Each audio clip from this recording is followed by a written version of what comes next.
haciendo tráfico de influencias? Usted es la influencia principal, entonces. ¿Tenés algún nombre? No. Porque si no es este cable. ¿Es ese cable? No, igual. Escucha. No, igual pasa por HDMI.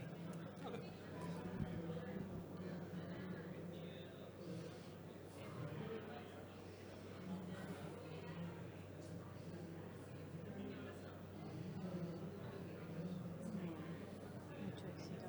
¿Te presento ya? O sea, ya tenés 5 minutos menos. ¿Está bien? Ok. Bueno, muchas gracias por haberse quedado de esta charla. Ahora vamos a ver a Fernando Tabela con Ghost Redirector, fraude SEO, backdoors y exploits.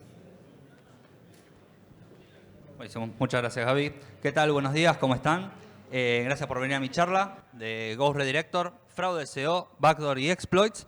El QR que tienen ahí es el enlace hacia el blog post de esta investigación que escribí, que contiene un poco más de información por si lo quieren ir leyendo, mientras voy agarrando y voy explicando, les voy dando la presentación. Pero, para empezar, ¿quién soy? Bueno, mi nombre es Fernando. Trabajo en ESET desde hace ya 20 años como malware researcher y me especifico que mi trabajo principalmente consiste en analizar malware, ya sea crimeware en Latinoamérica o grupos APT a nivel mundial. A su vez he participado en otras conferencias como speaker, por ejemplo en la Virus Bulletin en el 2023, dando una charla orientada más a crimeware, acá con Camilo Gutiérrez. Y, a ver, empecemos con la charla, veremos un poco de la agenda de lo que vamos a agarrar y ver hoy. Y vamos a arrancar por unos conceptos básicos, dado que la charla va a ser técnica. Hay algunas cosas que tenemos que entender ahora en este momento. Después pasaremos por victimología, un diagrama de ataque de cómo ataca este Threat Actor Ghost Redirector. Vamos a ir por su arsenal viendo distintas herramientas, distintos malware que usa. Y para el final, para las conclusiones, la idea es englobar todo esto. Entonces, empecemos por los conceptos básicos. A ver, ¿qué es lo que tenemos que empezar a conocer? Sí, ya lo conocen, buenísimo. Pero IIS, Internet Information Services. Bien, ¿qué es esto? Esto es un software de Microsoft que a ustedes les va a permitir hacer un servidor web. Es hecho por Microsoft para sistemas operativos Windows. Soporta diferentes servicios como FTP, SMTP, HTTP, HTTPS y tiene una arquitectura modular. Esta arquitectura modular está pensada para las personas que lo administran, para rendimiento, para funcionalidad. Y la idea es que tenemos dos tipos de módulos, módulos nativos o módulo administrado. Nosotros vamos a ver principalmente el módulo nativo, que son DLLs en C++, que este módulo nativo permite integrarse sobre un pipeline para el procesamiento de una solicitud HTTP. Y se mete ahí en el medio y puede hacer cositas. Visto desde el punto de vista legítimo, puede hacer cosas para ayudar a la gente. Visto desde el punto de vista de malware, hacer cosas también interesantes. Y IIS tiene algo también llamado Application Pools, que es una forma con la que podría englobar distintas aplicaciones web y tratarlas como una entidad. Ahora, acá tenemos, por ejemplo, el pipeline, que si bien la página oficial de Microsoft tiene una screenshot de cómo es el pipeline del procesamiento de una request de HTTP, se ve horrible. Por eso terminé usando esta, que es de un blog post que hicimos de Neset Research, lo hizo otra gente, de la anatomía de malware en IIS. Y este es básicamente en IIS el ciclo de vida desde que llega una solicitud, se procesa y se envía una respuesta hacia el servidor, hacia la persona que haya hecho la request. Y como yo había dicho, en los módulos nativos se puede integrar en esto. El tema es cómo. Bueno, Microsoft provee una clase con distintos métodos que tienen que estar declarados y, por ejemplo, si llega una solicitud al servidor, llega una request, la primera vez que llega, yo con el método BeginRequest puedo abrir la request y puedo manipularla. O, por ejemplo, va por todo el procesamiento y ¡pum! Es hora de devolverle la información al servidor. A la persona que me hizo la solicitud. Bien, buenísimo. Con el onSendResponse puedo agarrar y puedo modificar eso. Ahora, a su vez, vamos al siguiente concepto básico. SEO, Search Engine Order. ¿Qué es esto? Bien, esto es un proceso por el cual los motores de búsqueda, ya sea Google, y voy a hacer bastante fuerza en Google porque este malware tiene que ver puntualmente con Google, donde cuando nosotros buscamos en Google, y ponemos, no sé, set, empiezan a salir resultados de distintos enlaces. Bueno, hay un motor atrás que está haciendo eso. Hay un motor que está buscando y un motor que está indexando y clasificando distintas URLs, las rankea y ¡pum!, te las devuelve.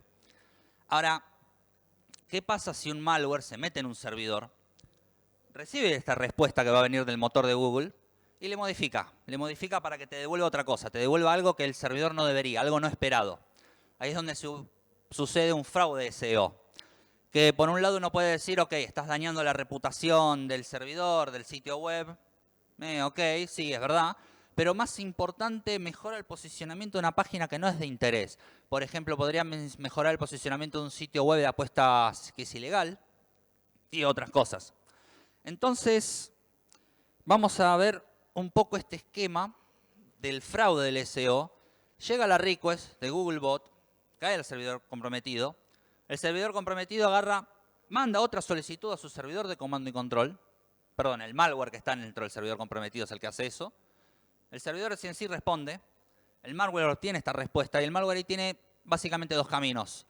Agarra la respuesta, la inyecta en la respuesta oficial que iba a dar el servidor o directamente la reemplaza y pum, se la envía al Googlebot. Y algo importante de esto es que afecta solamente, y después vamos a ver cómo lo hace, pero afecta solamente al motor de búsqueda de Google. O sea que si alguno de ustedes escribe directamente la URL, no va a notar ningún cambio. Va a pensar que el servidor no tiene nada malo. Y justamente eso es lo que trata de hacer Ghost Redirector. Trata de hacer fraude utilizando distintos tipos de malware. Tiene que agarrar ya en un primer vistazo, estamos viendo, ok, va a comprometer servidores de Windows. Y vamos a ver cómo lo compromete. Pero antes de eso, vamos a agarrar y vamos a hablar un poquito de su victimología. ¿Quiénes son las víctimas? Ghost Redirector, ¿por quién está interesado paunear? ¿Y qué pasa? Tenemos víctimas a nivel mundial. Tenemos víctimas fuertemente en Brasil, en Tailandia, en Vietnam.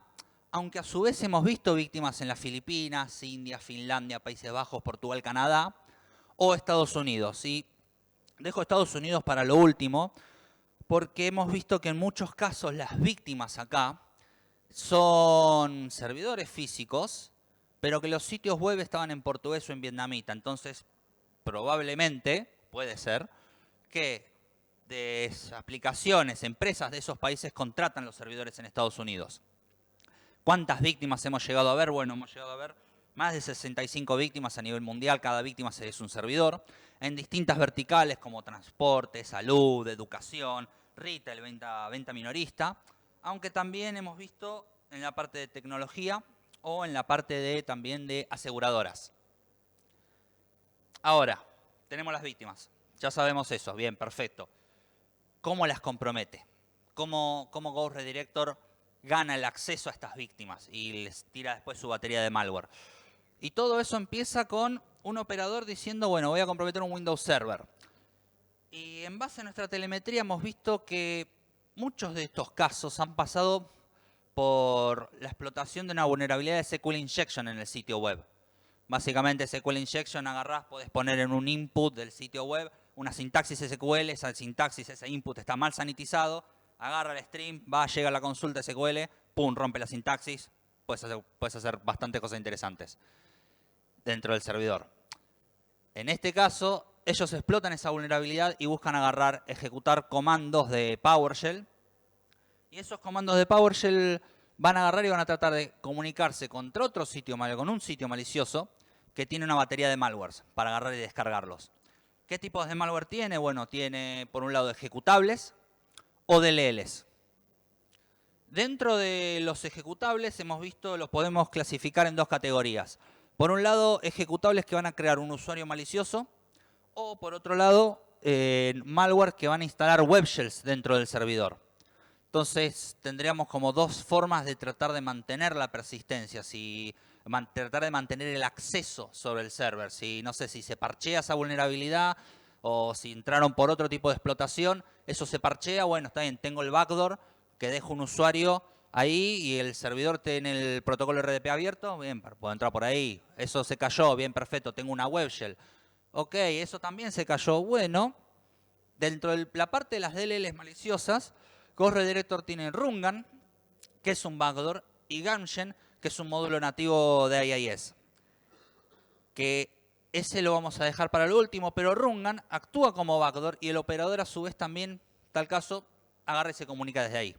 Y puede agarrar y puede mantener una comunicación. Entonces, bien, ya sabemos la forma de atacar. Pasemos a el arsenal de Ghost Redirector. Y para esta parte ahora vamos a empezar a charlar vamos a arrancar por exploits, un malware llamado Zumput, el backdoor que mencioné Rungan, y después Gamgen. Y acá es donde entra la otra parte del título que decía de acompañamiento a unas patatas. Ahora vamos a entender por qué elegís. En Argentina no decimos patatas, pero tengo un motivo por el cual usé esa palabra, o no solemos decir patatas. Y es que durante el análisis, durante la campaña, durante toda la investigación, hemos visto 8 ejecutables desarrollados en .NET que su código estaba fuertemente basado en 2 tipos de exploits, Bad Potato o FS Potato. Estos 2 exploits, que son viejos, no son nuevos, explotan una vulnerabilidad para escalar privilegios dentro del servidor manipulando un token de acceso.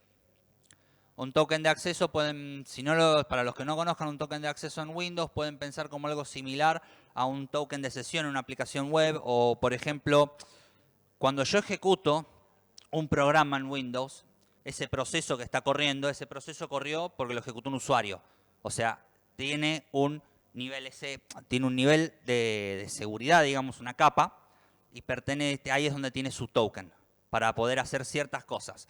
Lo que hacen estos exploits es manipular ese token y que vos puedas ejecutar algo con permisos, escalar privilegios, permiso de administrador.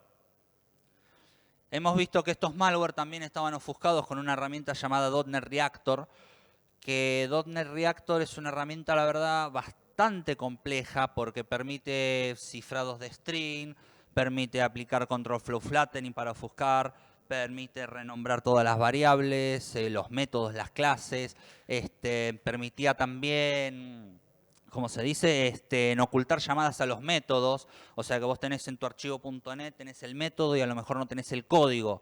Y si vos lo estás viendo con el DNSPY, ¿por qué no se está viendo el código? Porque dinámicamente cuando el malware se ejecuta se carga. Y a su vez tenía también anti-debugging, anti-disassembly. Toda la combinación de esas herramientas hace que sea toda la combinación de esas características hace que su análisis era bastante complejo. ¿Y cuál era el objetivo de estas patatas? Crear un usuario malicioso en el servidor. Y hemos visto que los usuarios se podían tener alguno de esos 3 nombres, MySQL Service X, X2 o admin, y todos estos usuarios eran agregados al grupo de administradores del servidor, pero a su vez en algunos casos, en algunos malware hemos visto que una parte de la contraseña que tienen estos usuarios tenía el string Juan, H-U-A-N-G, que eso traducido al español, porque eso es una palabra en chino, traducido al español significa amarillo. Y esto último, este Juan, lo vamos a dejar acá porque nos va a servir para más adelante. Ahora, yo les había dicho que esto estaba fuertemente basado en un exploit. Bueno, esa afirmación que estoy diciendo está basada en lo que estamos viendo acá a la izquierda, es el código una prueba de concepto de Bad Potato en un repositorio público en Internet. Y a la derecha tenemos el código del malware. Y las partes que puse resaltadas a propósito para que agarren y vean que estructuralmente, sí, los tipos agarraron este código, lo modificaron un poco, pero hasta dejaron las strings. O sea, cuando uno a veces es una prueba de concepto, uno a veces está haciendo un exploit, uno pone strings de inicialización de explotación satisfactoria o algo. Los tipos dejaron esos strings también directamente, saben que funciona, listo, ya está, lo dejo. Y al final de todo, si la explotación fue buena, fue satisfactoria, crean el usuario en el grupo de administradores. Pero yo hablé de ofuscación también. Y eso que está ahí a la derecha, la verdad que no está ofuscado. En realidad el código, cuando uno lo levantaba con el DNSPY, y digo DNSPY porque es la herramienta que yo uso, o hay otra como ELSpy, para analizar malware en .NET, en realidad el código del malware se veía así. donde tenemos clases con nombres totalmente aleatorios, con métodos aleatorios, con operaciones de XOR ahí en el medio.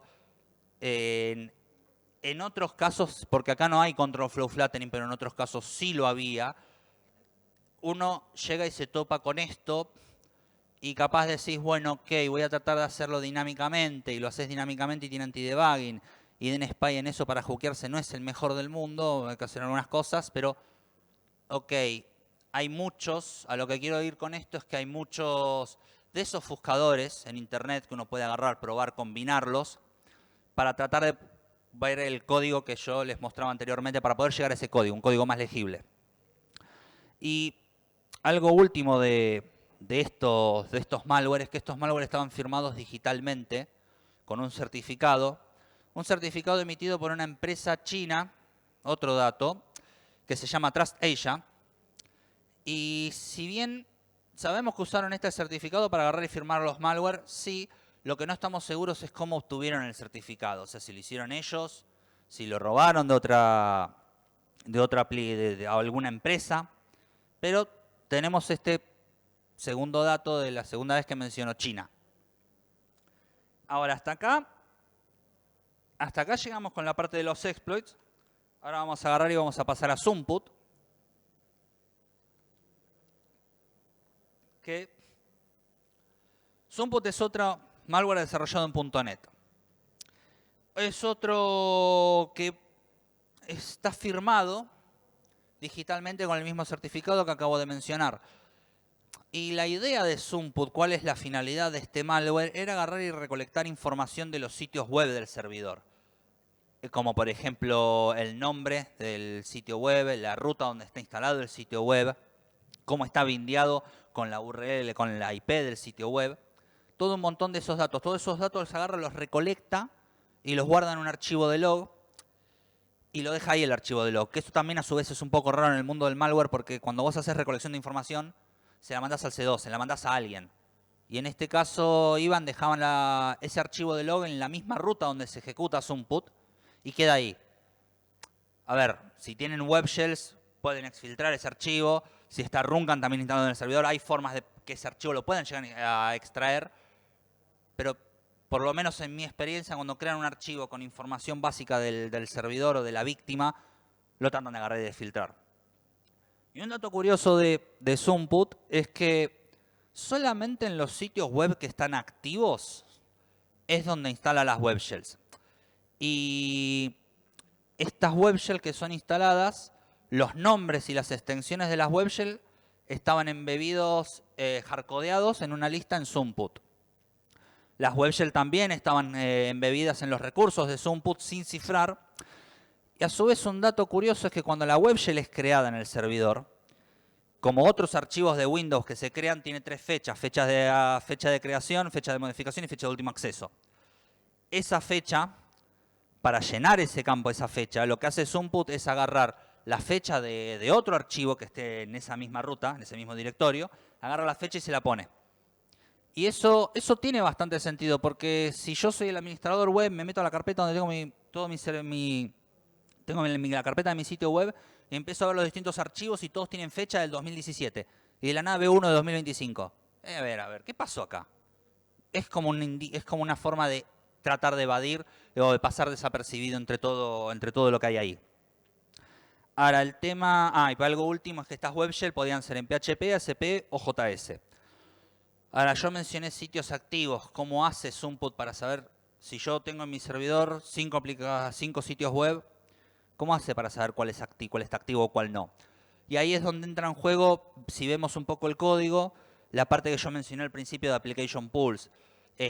Porque lo que pasa es que vos en IIS podés tener un Application Pool con tu sitio web y lo frenás su ejecución. Y lo dejás ahí en el IIS frenado, estopeado, pero vas a la ruta física y lo eliminás. En el IIS va a seguir quedando. Entonces lo primero que hace Zomput es agarrar y decir, ok, dame todos los sitios a través de unas clases que hay en .NET, accede al Application Pool y dice, ok, dame todos los sitios que tenga la IIS. Bien, perfecto. Voy a lupear por cada uno de estos sitios y voy a estar robando información como el name, la ruta, el host, Pero en un momento voy y pregunto, che, ¿existe el de la ruta? ¿Existe el directorio? Si no existe, lo dejo en el logueo, pero si existe, tiene otro método, putfile, donde agarra y empieza a instalar un montón de web shells. Creo que instalaba 3 web shells básicamente, o en algunos casos podía llegar a instalar más. Y a su vez también, aparte dejando de lado la parte del, ¿cómo se dice? Dejando de lado la parte de la web shell y la ejecución de su input, este es un ejemplo durante un análisis dinámico que estuve haciendo de esta muestra del archivo de log que termina generando, que tenemos el nombre, la ruta, el binding y a su vez tenemos 3 strings, en la misma string en realidad, 3 caracteres chinos que traducidos al español significan línea divisoria. Suena medio raro, new line, dejémoslo. También, otro dato que lo voy a dejar ahí para hablarlo después. Ahora, siguiente herramienta, Rungan. Una sed a veces me agarra. A ver, Rungan es una DLL hecha en CS++ para 64 bits, que las cadenas de caracteres que tenía dentro estaban cifradas con AES en modo CBC. Y esto lo menciono porque creemos que el código que utilizó para aplicar el algoritmo de cifrado de AES lo sacó de otro repositorio público, que ese repositorio público también tenía toda una descripción. El README estaba todo en chino. Y actúa como backdoor pasivo. ¿Y qué significa esto de backdoor pasivo? A ver, si yo tengo un backdoor o un RAT, por lo general una de las cosas que hace es establecer comunicación con un C2.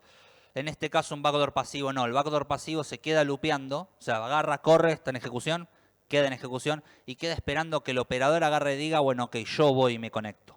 Yo voy y hago la comunicación.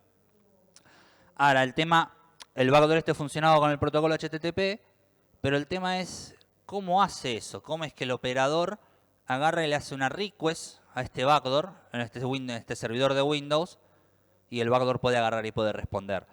Y eso se explica porque Microsoft tiene algo llamado API HTTP Server. Es un conjunto de APIs, un conjunto de funcionalidades donde sirven para establecer una comunicación en el protocolo HTTP. Algo curioso de esto es que eso es independiente de IIS. IIS es una cosa, este seteo de APIs que está en Windows es algo distinto, es algo diferente. O sea, yo podría tener un Apache Tomcat en mi servidor y esto lo puedo seguir usando. Ese era el dato que quería agarrar y quería contarles. Y con estas APIs lo que va a hacer es, Rungan tiene una URL hardcodeada, esta URL estaba sin cifrar, y lo que hace es registrar esa URL en el servidor web. Un servidor web tiene un listado de URLs y el tipo lo que hace básicamente es agarrar y agregarlo ahí. Y acá, a modo de ejemplo, esto era un servidor que usé para hacer análisis dinámico. Uno puede acceder, si levanta PowerShell con el comando netsh, uno puede agarrar y ver el listado de las URLs que uno tiene registradas. Y como se puede ver ahí abajo, resaltado en rojo, ahí está esta URL. Ahora, veámoslo a nivel código cómo pasa esto, pues estoy hablando de APIs. Bien, ¿cómo es que esto se hace? Esto, por un lado, al principio lo que hay que hacer es una inicialización del driver, si es que no está inicializado, con HTTP Initialize.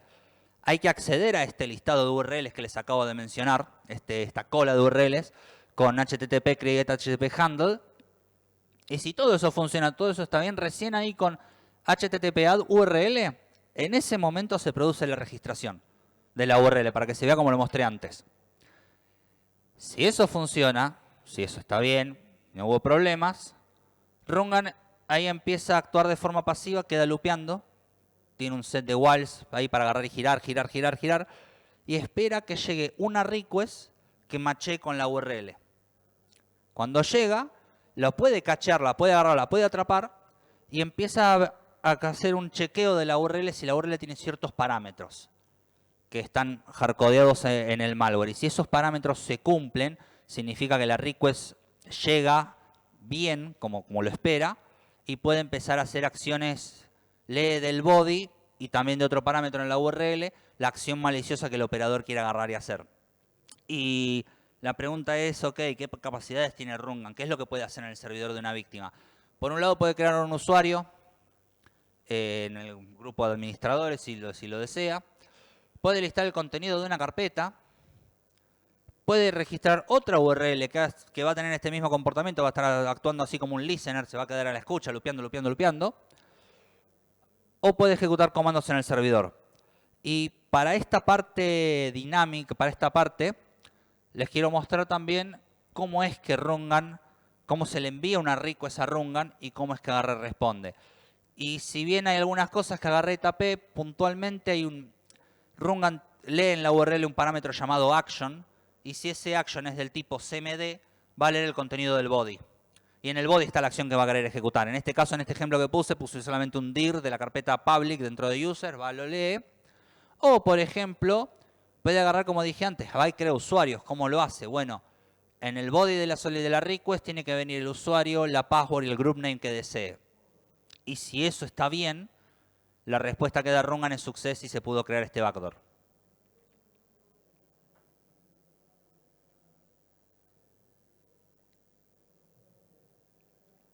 Ahora, Gamgen.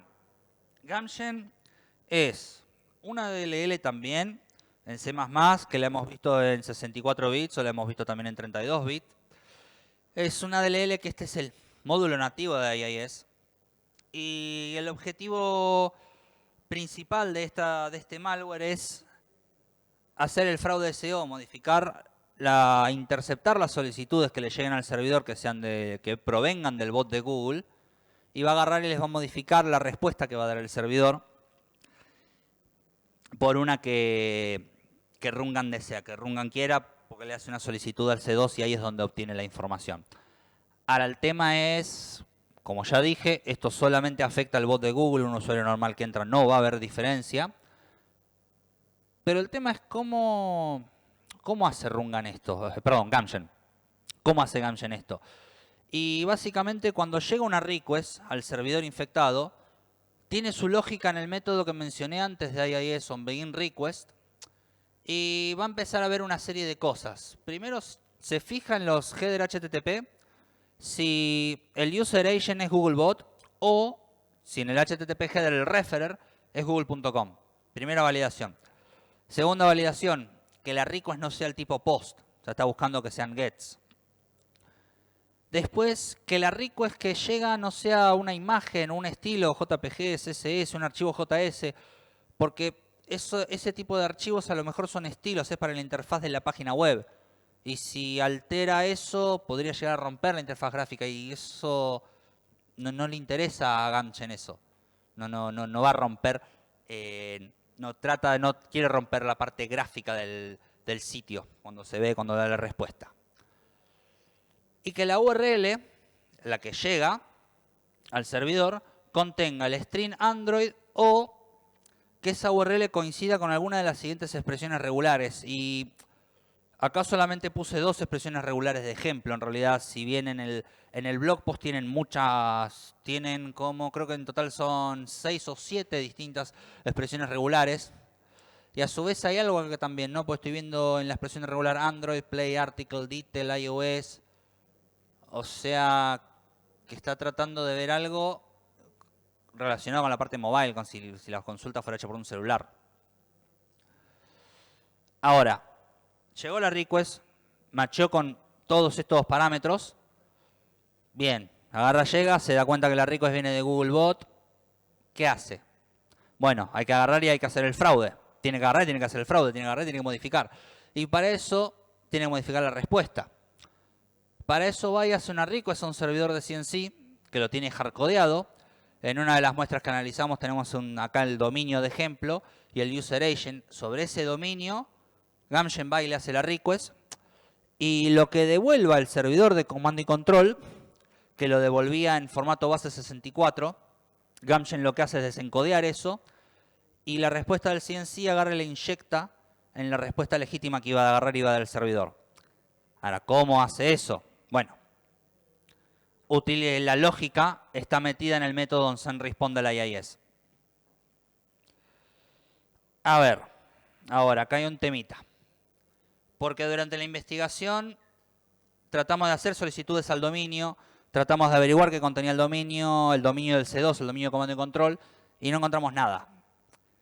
Y eso fue medio un problema, porque, ok, ¿cuál es la finalidad? ¿Cuál era el sitio? Y en base al dominio, empecé a pivotear principalmente en VirusTotal, agarrar, sacar IPs relacionadas al dominio, agarrar IPs, otros dominios, o más IPs, más dominios, empezar a buscar, hasta que en un momento en VirusTotal apareció en las relaciones estas dos imágenes que están en portugués. Y por ejemplo, la última que les puse ahí dice los mejores de Brasil, plataforma de apuestas online, grandes depósitos y levantamiento, creo que será financiación, supongo, no estoy seguro, y sin preocupaciones. Y, a ver, creemos que este es el sitio web al cual Gamshen, al cual Ghost Redirector estaba tratando de boostear, estaba tratando de mejorar su visibilidad, mejorar su posicionamiento a través del fraude.